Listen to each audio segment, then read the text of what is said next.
All right, guys, here it is. Replacement for the Super Duty. Might come as a surprise to some, maybe not to others.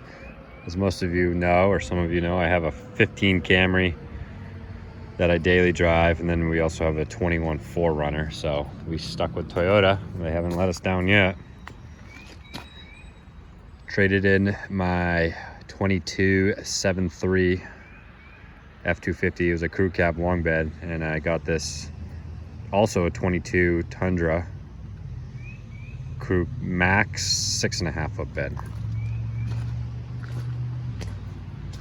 So, came with the factory hard tonneau cover. Thing was bone stock. I did add mud flaps.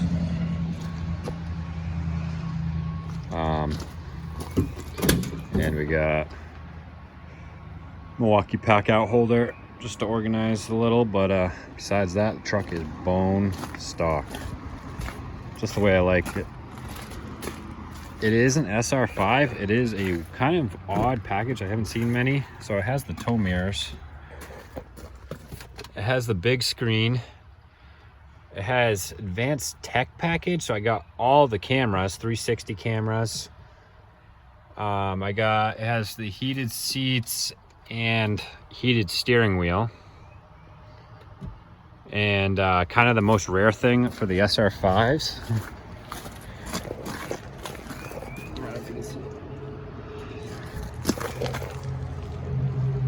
There it is. Has factory air ride in the rear, the factory airbags. So that from my research is pretty rare in SR5. Looked like limited and up, but I guess it's a pretty well optioned up SR5. Has everything I need. I didn't need to go to a limited. I'm at almost 35,000 miles now. It's still under factory warranty for another 1,000 miles or a couple months, and then it is eligible for the engine recall. So at some point, this build date I think was 8 of 22, so that phase hasn't even started yet. So maybe in the fall I will be eligible for a brand new engine in this thing. So that was actually one of the reasons I bought it. I was like thinking to myself, might as well get a free restart if I can rack up as many miles as possible, and then new engine with 0 miles on it, free restart, why not?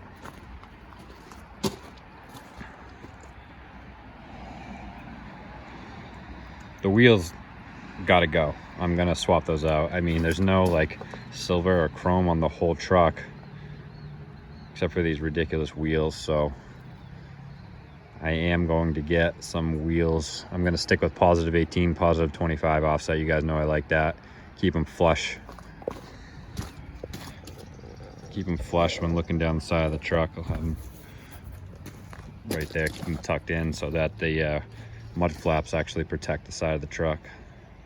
And also the truck is way too low. Maybe I've driven a super 3/4 ton or 1 ton for the last 10 years, so this thing is just so low. I'm gonna do a Westcott Designs 3-1, bring the front, 1 in the back, level kit. But I was just trying to do my research with the factory air ride in the rear and see what's up with that.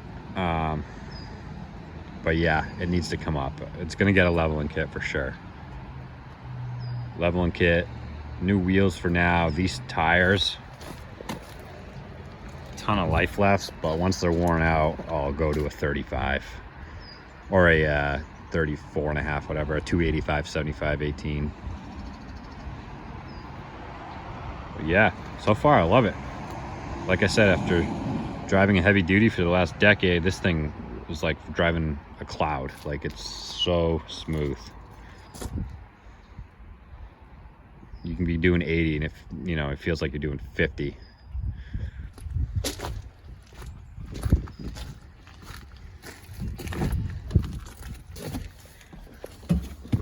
But yeah, there we go. 34,997. Big Crew Max back seat.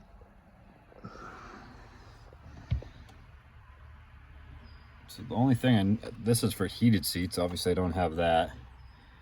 And then on this bottom row, I'm not sure what would go here. This is for the factory air ride. You can go up, neutral, or down, but over like 18 miles per hour, it always goes back to the neutral setting, which kind of sucks. And then, yeah, I'm not sure what goes here. I have to look that up, but besides that, all optioned up here. Got all the buttons.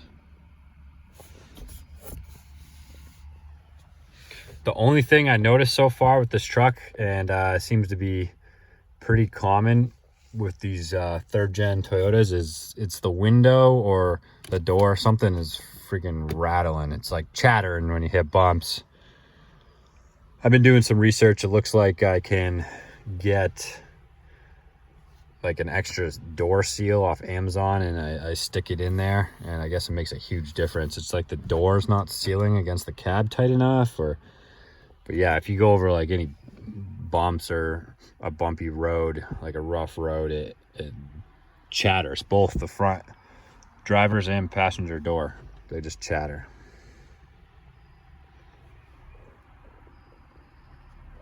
But yeah, this thing's quick compared to my 7.3, obviously with twin turbo. Both of them are 10 speeds. But another Toyota in the fleet. So now I got 3 of them, so I'll keep you guys updated on how this thing does. I daily drive the Camry. That's at 250,000, the 15. My wife dailies the 4Runner. She's almost 70,000, I think, 65, 70,000.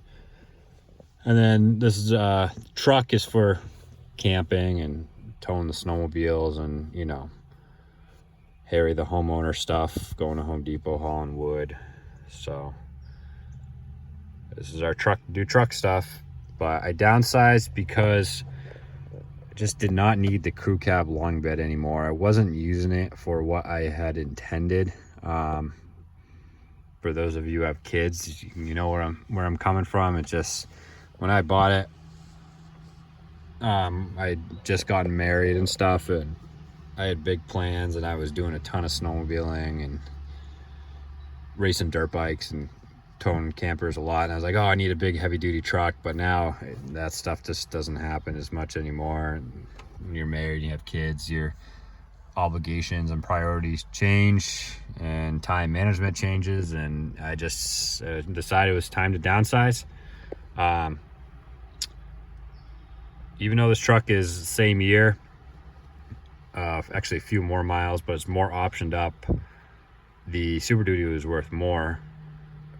So when I traded it in, the dealership actually wrote me a check for this thing because my Super Duty was paid off, and this thing is obviously as well. So I have the title in hand. But yeah, they gave me a check back. So that was nice. I was able to downsize into this truck, the one that I wanted specifically. I drove 5 hours to get it, and then I came home with the truck and a check. So not a bad deal. Anyway, I'll keep you guys updated with this thing. I love the big screen. The cameras are awesome. We'll see how it goes.